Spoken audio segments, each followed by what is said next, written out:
Cardin of Maryland. Greetings to everyone in Maryland and around the world who is watching this event.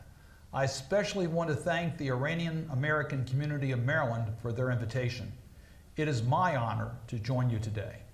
Let me start by saying how heartbreaking it is to see Iran in the midst of its second wave of coronavirus infection.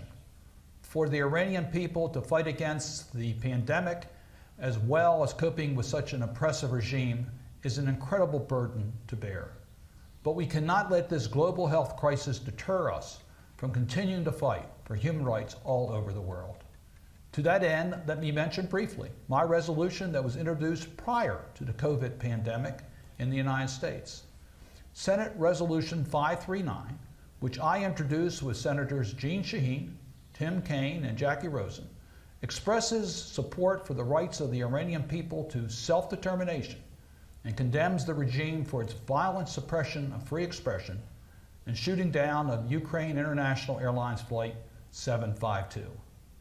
The loss of life was devastating and shows the lengths to which this regime goes to silence opponents, both domestically and abroad.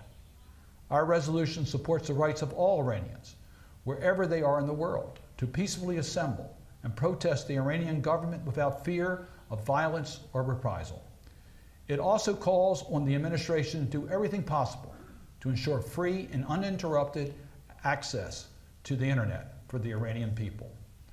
Finally, the resolution urges the U.S. President and Secretary of State to work with the international community to ensure that members of the Iranian regime be held accountable for their violations of human rights. By shackling free speech and stifling dissent, the Ayatollah not only directly oppresses his opponents, but he seeks to weaken the morale of the Iranian people. Our resolution sends a valuable message to the regime, and more importantly, to the brave Iranians risking arrest and physical harm as they exercise the freedom of speech and assembly long denied to them. Our message is simple. The world's most powerful democracy condemns the suppression of human rights and free expression everywhere in the world, and that we stand with the people of Iran. The fight is not over. The Iranian people are brave and resilient, and you are continuing to wage a heroic uprising against the corruption and brutality of the regime.